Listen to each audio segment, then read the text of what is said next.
우크라이나에서 촬영됐다는 이유로 10여 년 상영 금지됐던 추억의 영화 해바라기 선플라워에 대한 사연을 소개해드린다. 애절한 분위기를 조성해주고 있는 헨리 맨신이 주제가로 유명세를 얻었다. 한 명의 이태리 여성, 제2차 대전 중 러시아에서 실종된 것으로 알려진 군인 남편을 필사적으로 수색하고 있다. 미쳐버린 세상에서 펼쳐지는 사랑 이야기. 추억의 영화 해바라기 상영 당시 선전문기다.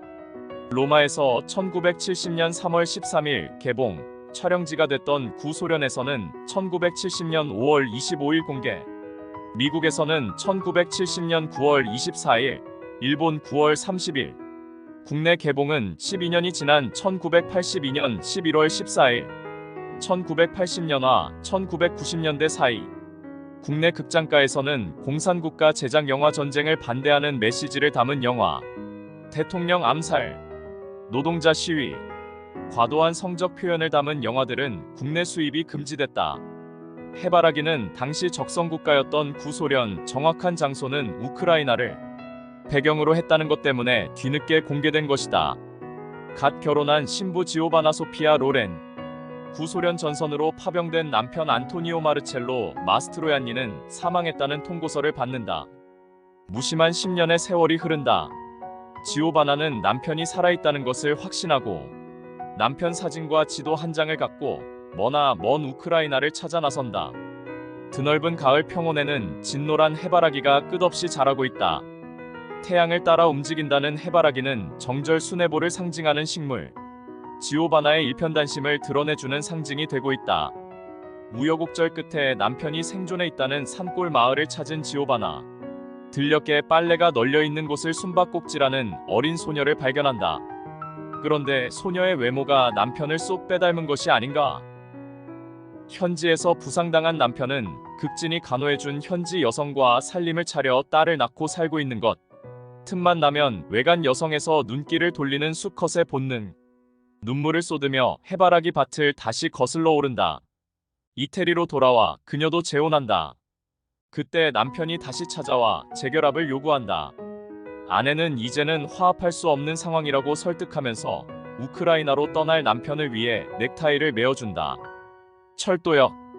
이제는 영영 이별이 될 전 남편이 탑승한 기차가 흰색 증기를 내뿜으면서 출발한다. 플랫폼에서 떠나는 기차를 바라보는 지오반니. 주체할 수 없는 눈물이 흐른다. 애절한 분위기를 강조시켜주는 피아노와 현악 리듬을 바탕으로 한 헨리 맨신이 작곡의 테마곡이 흐르고 있다. 1990년 9월 30일 노태우 대통령과 미하일 고르바초프가 소련 서기장이 제주도에서 정식 수교를 맺기 전까지 1970년과 1980년대 학창 시절을 보낸 이들은 늘 국가 권력이 개입된 통제와 검열 제재를 운명처럼 받아들이며 청춘 시절을 보냈다.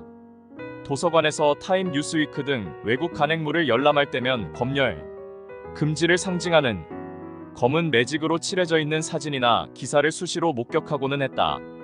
전쟁으로 인해 타인이 돼야 했던 신혼부부의 사연을 담은 해바라기는 반전 영화의 최고 걸작으로 회자되는 작품이다.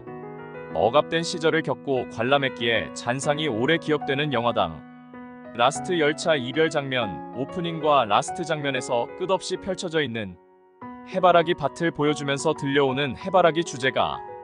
유튜브를 통해 주제곡을 반복 시청하면서 거울 앞에서 이제 초로이 죽늘기가 된 본인의 몰골을 목격하게 된다. 자유가 넘쳐나고 있으니 이제는 통제와 박탈을 모토로 하고 있는 공산주의 체제를 흠모하고 있는 철부지 세대들이 도처에 넘쳐나고 있다. 감성 동정은 인간과 동물을 구별짓는 요소 중 하나라고 배웠다. 궁핍과 억제의 세월을 살아온 이들에게 그래서 해바라기는 제목만 들어도 아련한 심성을 반추시켜주고 있는 흘러간 명화담. 헨리 맨신이 주제가로 유명세를 더한 해바라기. 이태리 영화로는 최초로 우크라이나 폴타바에서 촬영된 작품으로 기록되고 있다.